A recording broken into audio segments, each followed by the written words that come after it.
He's setting up food, I believe. All right, we're going to feed the people right now because they're really getting anxious. Tonight you'll be receiving 2 meals. This first meal, you'll have a cup of water, you'll have 3 crackers, and 2 candy supplements. And you will get another meal later on. You'll have a total of 3 cups of water today on this. As soon as we have your food set up, we'll let you know and we'll arrange for you to get a hold of it.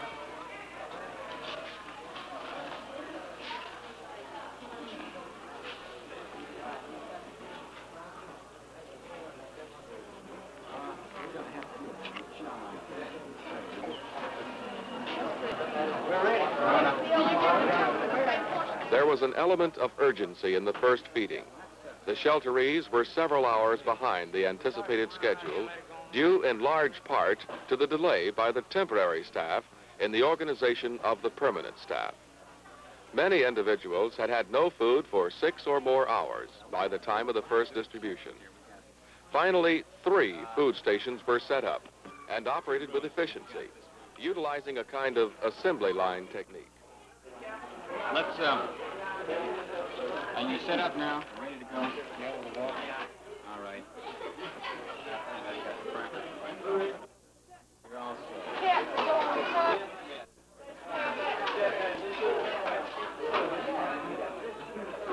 Ladies and gentlemen, we're ready to get your food to you. Now, we're going to do this in 2 sections, I believe. Okay. Folks, from this post over, we'll form a line. If you will come down the center aisle and back around this way after you have your food and come around to your respective places so that we won't have any congestion. Sanitation problems were a major concern during this study. Food was handled in an unhygienic manner, and oral suction was used to induce water siphoning. After lunch, the shelter manager called the first permanent staff meeting. You're Director of Supply and Maintenance. Now, what are you going to need? What do you have to do on this thing? Well, according to the information that I received here, Mr. Singh, I'm supposed to set up 4 separate department heads in there. 1 in supply, 1 in maintenance, 1 in sanitation, and 1 in security work, watches. And then they would, in turn, choose somebody to help them in their part of it. And actually... Will you be in charge of maintaining latrines? Yes, one of our departments covers that, yes. That's one thing I think we'll have to take care of first. What are we going to have to do then to maintain those? I noticed that they're quite messy now. Well, according to this, there's supposed to be a person on there for a 4-hour period at a time. And then it's their responsibility. Then, according to the information I have here, what I'm supposed to do is see that all these things are taken care of. And at the same time, we can kind of get the area cleaned up as we go and just section it up, you know. Say, Roland, I'd like to make a suggestion about getting some room in here. Now, I don't see any reason at all why we just can't organize this place to where we can put about three cans of water all the way around here and put the boxes, a layer of boxes on the top. And then the younger people can just sleep lengthwise right across that place.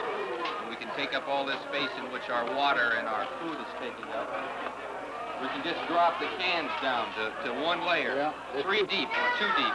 2 points there. Now, you're going to spread your supplies out too much, or we can't keep a control over them. We gotta keep a tight control over these.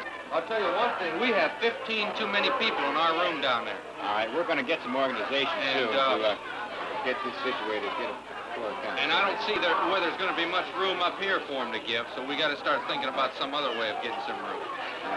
Okay, going back to sanitation, the Director of Operations, part of your job is going to be seeing that the people that give out the food clean hands. I don't know what we have in these supplies. We're going to have to check them and see if there's supposed to be some sanitation hand cleaner in these supplies. If there is, would you hang them off the wall? When you do locate it, and if you do have it, make sure that your food handlers use it before dispensing your food. If not, we're going to use some water for all the food pantries. All right, now, we're going to have to, we can get some soap. We'll have to make a solution of soap and so, but to get some information in Important to what the information we have on it is not a lathering. I mean, it's not something that's going to wash your hands clean, but it'll sanitize them, you know. Right. That's right. In other words, they keep rubbing, maybe the dirt's still on there. We'll have to instruct them. We'll have to instruct them what its main purpose is, just sanitize, not clean. The manager discussed the duties of individual staff members in detail in an effort to fully acquaint each one with the importance of working together. Each member of the shelter staff was observed by a shadow staff member.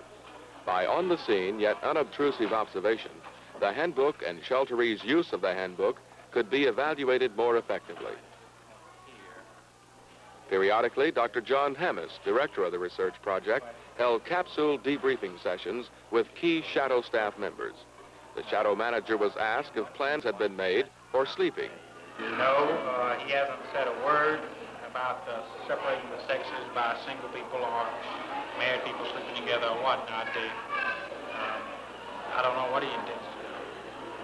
He hasn't read this book thoroughly. I don't think any of them ever really sat down and read anything. Do you know if he plans to put any more people upstairs for the night? That was just what you saw, people going upstairs right now.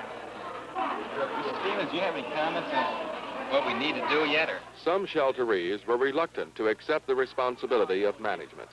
Keeping the job of section leader filled was difficult for certain areas. One lady We've lined had up. two already, and both of us quit. Listen, let me do it this way now. We're going to have to find someone in that room who knows the people in that room, who knows who has a strong enough personality that can do it.